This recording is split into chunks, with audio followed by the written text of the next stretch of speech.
الرحيم أشهد أن لا إله إلا الله رب العالمين وأشهد أن محمدا رسول الله سيد الأنبياء والمرسلين سيدنا محمد وعلى آله وأصحابه ومن تبعهم بإحسان إلى يوم الدين. وقال الله تعالى في كتابه العزيز أعوذ بالله من الشيطان الرجيم بسم الله الرحمن الرحيم يا أيها الذين آمنوا اتقوا الله حق تقاته ولا تموتن إلا وأنتم مسلمون. وقال أيضا قل إنني أنا الله لا إله إلا أنا فاعبدني وأقيم الصلاة لذكري. وقال رسول الله صلى الله عليه وسلم كلمتان خفيفتان على اللسان ثقيلتان في الميزان حبيبتان إلى الرحمن Subhanallah walhamdulillah wa la ilaha illallah wallahu akbar.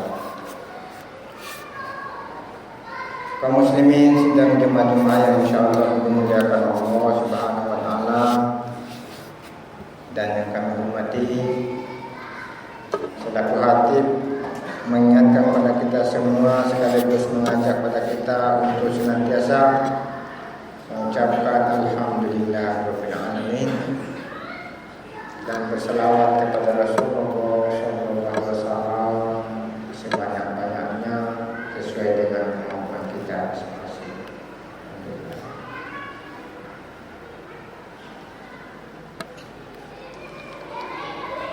Jemaah rahimahumullah, judul khutbah adalah sholat sebagai kewajiban dan kebutuhan.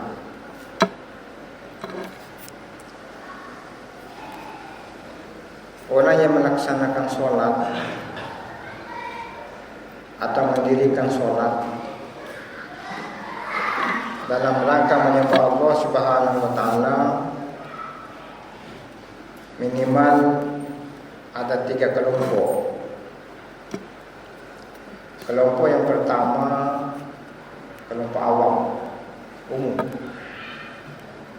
Kelompok yang kedua, kelompok khawas, khusus.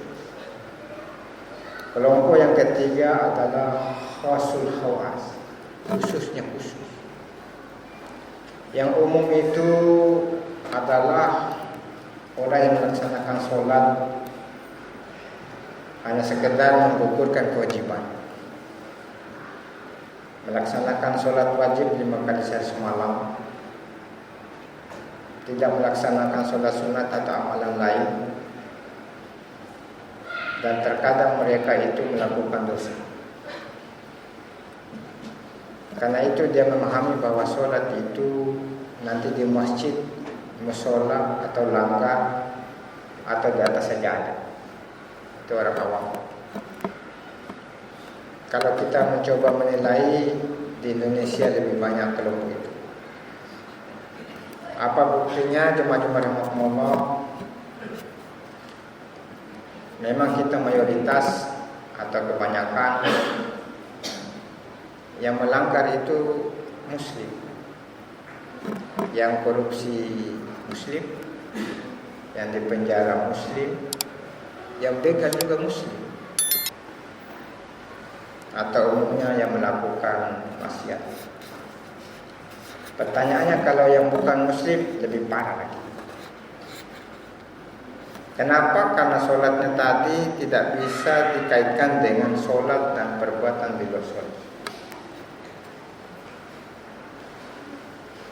Itulah orang yang menyembah Allah mulai dari wudu, kemudian sholat mulai dari takbiratul ihram sampai dengan mengucapkan salam. Ditambahlah wirid, zikir dan doa sedikit, pulang. Begitu terus rutin. Orang seperti ini masih berada pada tingkat muslim. Sedangkan kelompok yang khawas khusus, mungkin ada di antara kita banyak. Orang yang melaksanakan sholat menyembah Allah bukan hanya sekedar kewajiban, tetapi itu adalah kebutuhan. Kalau kita tidak sholat, jemaah-jemaah rahimakumullah, pasti ada gangguan jiwa perasaan bagi orang yang pernah sholat. Tapi orang yang tidak pernah sholat biasa-biasa, tapi suatu ketika pasti ada kerinduan. Makanya sholat itu berat diamalkan bagi orang yang baru belajar. Sedangkan orang yang sudah terbiasa berat untuk ditinggalkan. Kenapa? Di sholat itu ada mengandung minimal 3 tujuan. Pertama, kita meyakini bahwa yang kita sembah adalah Allah. Qul innani Allah. Allah berfirman, katakan, sesungguhnya saya ini adalah Allah. Fa'buduni. Yang kedua adalah menyembah Allah. Menyembah ini ada dua, ada ibadah, ada sembah secara khusus, ada umum. Sholat Jumat ini secara khusus. Ibadah yang umum itu kita keluar, kembali ke rumah, jalan di pinggir jalan sesuai dengan lampu lalu lintas, sampai di sana kita makan, istirahat, tidur dan seterusnya melakukan kebaikan, itu juga ibadah. Jemaah-jemaah rahimakumullah, yang ketiga itu wa aqimis sholata lidzikri. Ini sholatnya tingkat yang tertinggi, yaitu khasul khawas. Dia bukan hanya meyakini bahwa sholat itu ada Allah yang memantau. Yang kedua betul-betul menyembah Allah. Tetapi ketiga dia ingat Allah. Makanya jemaah-jemaah rahimakumullah, ada filosofinya dalam sholat itu. Kalau orang mau melaksanakan sholat, tentu berwudu. Wudu itu proses perbaikan diri melalui ritual atau pembersihan jiwa, badan. Ya ayyuhalladzina amanu idza kuntum ila shalah faghsilu wujuhakum. Wahai orang yang beriman, kalau mau melaksanakan sholat, basuh wajah. Kemudian basuh kedua tangan. Kemudian basuh kepala, basuh telinga, dan basuh kedua kaki. Itu namanya sholat, meningkatkan kesalehan ritual. Yang kedua jemaah-jemaah rahimakumullah adalah sholat ini meningkatkan kebaikan hubungan vertikal dengan Allah. Takbiratul ihram. Salli pada jemaah rakaatain mustaqbil qiblati ma'amanita Allah. Kalau sholatnya orang yang pertama tadi, yang penting sudah naik Allahu Akbar. Tetapi sholat yang kedua bukan hanya Allahu Akbar, tetapi aku pasrah sekarang. Tidak ada lagi yang kuingat. Karena itu takbiratul ihram adalah takbir yang mengharapkan segala sesuatu yang terlintas pada saat kita membuka hubungan menyembah Allah Subhanahu wa taala.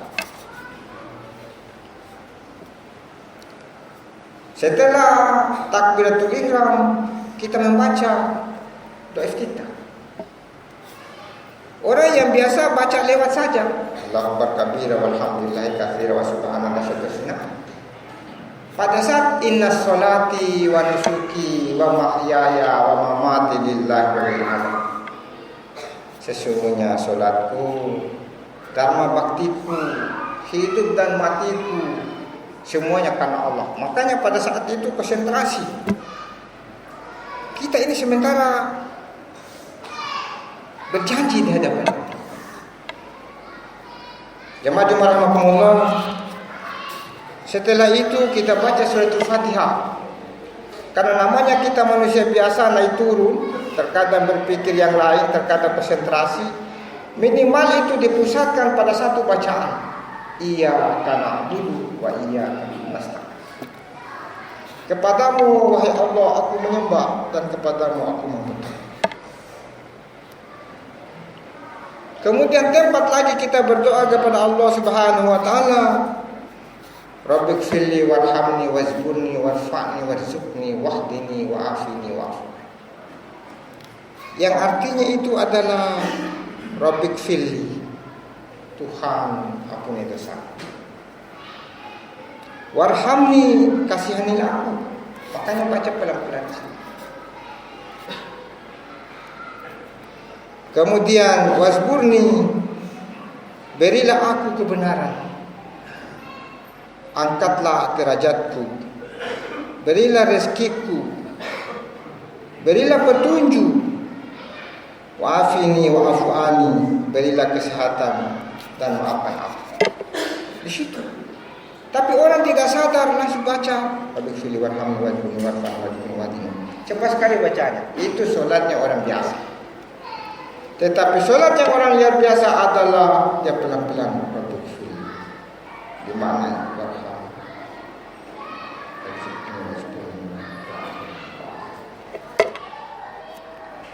Dan yang terakhir jemaah rahimakumullah adalah pada saat salam.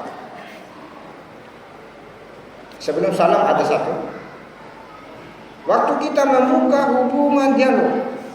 Assalamualaikum ayyuhan nabi wa rahmatullahi wa barakatuh.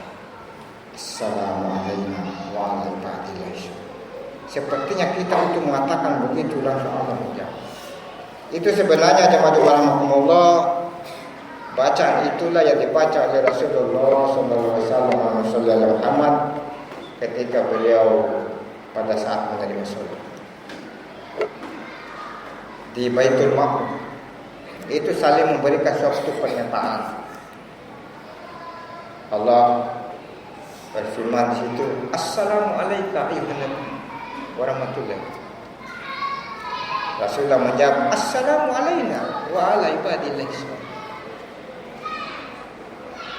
Rasul, asyhadu an la ilaha illallah. Allah menjawab, wa asyhadu anna Muhammad.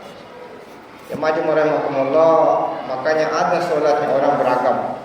Ada yang cepat-cepat mungkin karena tidak mau diganggu oleh pikiran yang lain.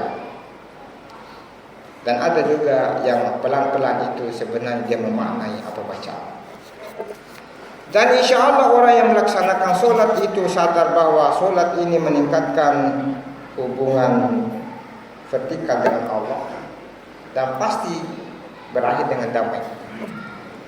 Jarang itu orang yang bagus sholatnya sembarang memukul orang. Makanya ada pertanyaan, sudahkah Anda sholat? Sholatlah kamu sebelum disolatkan.